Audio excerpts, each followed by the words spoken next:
Good afternoon. કેમ છો? મુનિ સેવા આશ્રમ વીટીસી કોલેજના દરેક શિક્ષકગણ તેમજ મારી સામે બેઠેલા ભાઈઓ અને બહેનો સર્વેને મારા તેમજ મારી સાથે જે ટીમ ઉપસ્થિત થઈ છે સમિતિના આપ સર્વેને જુસ્સેદાર નમસ્કાર. આજે અમે અહીંયા કોઈ મુખ્ય મહેમાન કે કોઈ ડોક્ટર બનીને નથી આવ્યા. આજે અમે તમારા મિત્ર અને તમારા ભાઈ મળીને તમને સૌને આજે તમારી કોલેજની અંદર મળવા માટે આવ્યા છે. સાથીઓ, તમારી અંદર જે તાકાત રહેલી છે એને ઓળખાવા માટે આવ્યા છે. તમારી અંદર જે શક્તિ રહેલી છે એની પારખ કરાવવા માટે આવ્યા છે. તમારી અંદર હું કરી શકું છું એવો આત્મવિશ્વાસ અપાવવા માટે અમે સૌ અહીંયા તમારી કોલેજની અંદર આવ્યા છે. સાથીઓ, ઘણા બધા યુવાન મિત્રોને એવું હોતું હોય છે કે મારા જીવનમાં તો હવે કંઈક નસીબ જેવું છે જ નથી.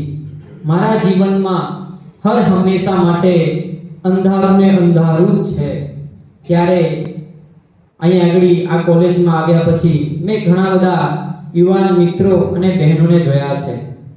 સાથીઓ, જીવન બનાવવા માટે 10 પાસ કે 12 પાસ કે ગ્રેજ્યુએટેડ હોવું જરૂરી નથી.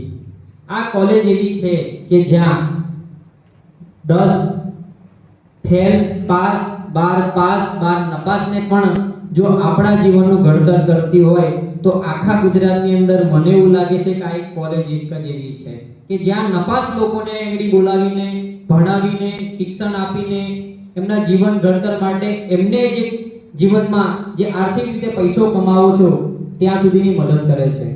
અહીં આગળ ઘણા બધા યુવાન મિત્રો છે. તો એક ગામની અંદર એક રમેશભાઈ નામના એક યુવાન હતો. તે 10માની અંદર 2 વખત ફેલ થઈ જાય છે. ત્યારે આજુબાજુ ગામના અને સ્થાનિક ગામના લોકો તેમની નિંદા કરે છે અને ઘણા મિત્રો એની મજાક કરે છે. ત્યારે એ રમેશભાઈ હાર નથી માનતા અને કે વીટીસી જેવી કોલેજની અંદર એડમિશન લે છે. ખૂબ મહેનત કરે છે, ખૂબ સંઘર્ષ કરે છે અને ખૂબ વાંચન કરે છે અને એ ઇલેક્ટ્રોનિક્સનો કોર્સ લે છે. એટલે પોતાના ગામની અંદર એક નાની એવી દુકાન નાખે છે અને ત્યાં 50,000 રૂપિયા મહિને કમાય છે. સાથે સાથે 4 થી 5 માણસો પોતાની દુકાન પર કામકાજ માટે પણ રાખે છે.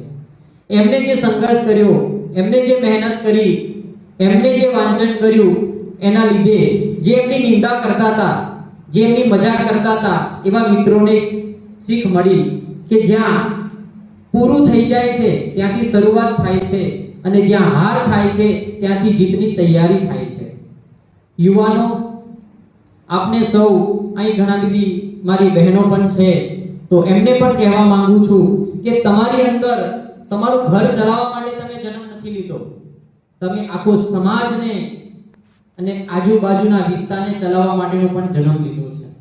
તમે આજે અહીં આવ્યા અને સૌથી વધારે તો ભાઈઓ કરતા બહેનોની સંખ્યા વધારે છે તો ખરેખર બહેનો માટે એક વખત ભાઈઓ તાળી પાડવી જોઈએ.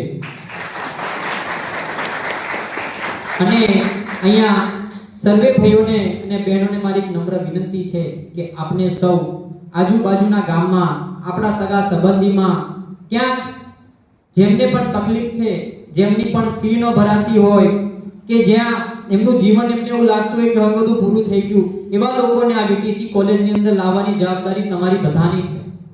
તો તમે લોકો આજથી અહીંયા આગળ મંચ પરથી પ્રતિજ્ઞા લો કે તમારા મામા ભોઈના છોકરા હોય કે કાકા કુટુંબના છોકરા હોય કે સર્વેને તમે અહીંથી બોલાવો, અહીંયા વિઝિટ કરાવો અને આ સ્કૂલની અંદર એડમિશન લેવડાવો. એક સીતા નામની છોકરી હતી.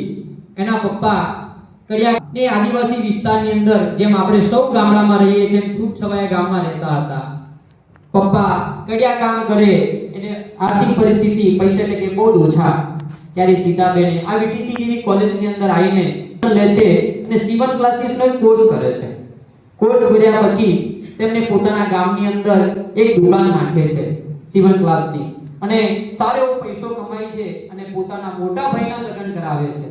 તો એ સીતાબેન પાસેથી પણ આપણને એક વસ્તુ શીખવા મળે છે કે કોઈ પણ વસ્તુ નાની નથી હોતી, આપણે સૌએ મહેનત કરવી પડે અને પ્રયત્ન કરવો જોઈએ. મિત્રો, સ્કિલ એવી વસ્તુ છે કે આપણું આખું જીવન અને ઘડતર બનાવે છે.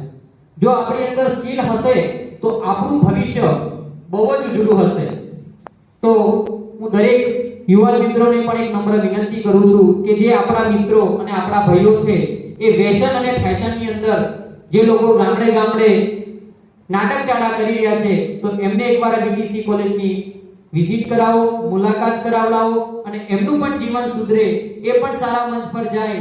એવા લોકોને તમારે અને મારે સૌએ સાથ સહકાર આપીને એમને આગળ લઈ જવા માટે પ્રયત્ન કરવાના છો.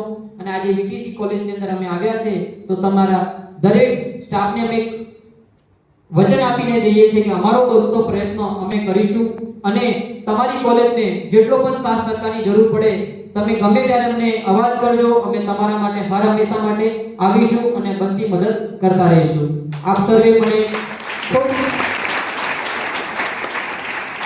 શાંતિપૂર્વક સાંભળ્યો અને અમારું માન સન્માન રાખ્યું એ બદલ આપ સર્વેનો ખૂબ ખૂબ આભાર.